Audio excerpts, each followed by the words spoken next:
you have all probably seen the argument out there that you can't have two stretchy people in the same universe because their powers would be too similar. Even though Ms. Marvel's powers in the comics are pretty much nothing like Reed Richards. I mean, at the base level, if you've never looked at the two products, you just kind of go, oh yeah, they both stretch, I guess, but yeah, sure. We say that about a universe where multiple people in iron suits fly around and 3 Spider-Men across the multiverse teamed up or whatever. So did Ms. Marvel in fact get changed because of Mr. Fantastic? No, but yes, but no. Probably no, but maybe a yes. But definitely a no. Ms. Marvel has polymorph powers, which are pretty cool in the comics. If you really think about it, how those powers work, just like Mr. Fantastic's, they can kind of be almost David Cronenberg-like in terms of how you choose to play with them and what you do with them. And I think that's... Look at this. Bear witness to what I am saying right now in regards to the Fantastic Four. Bear witness right now. I'm offering praise to something from Fantastic Four in 2015 by Josh Trank.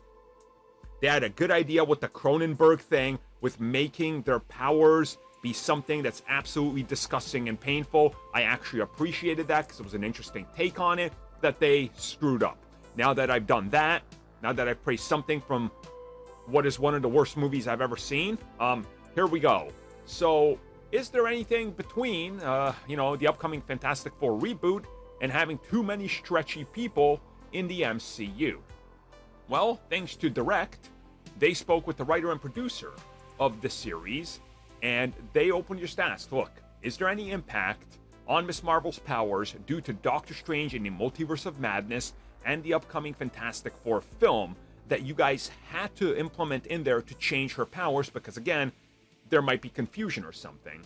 And well, the answer is very interesting, and I find it even more interesting when you really think about it. So here's what he said, and I quote, "Honestly, I don't know. I don't think so.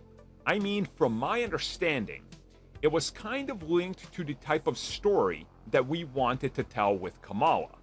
And not only linking to other MCU events, but also to the sense of history that she has and the relationship to her family, linking the power to her family's past. I think that was really the bigger idea." End quote. So in essence, what he reveals here is it was never really brought up. They were told, hey, this thing gotta connect to other things that we already have that are set in stone.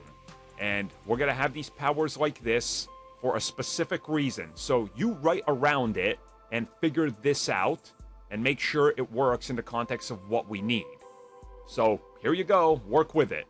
And again, it doesn't necessarily mean that they took her powers away because of Mr. Fantastic, which was what a lot of people were worried about.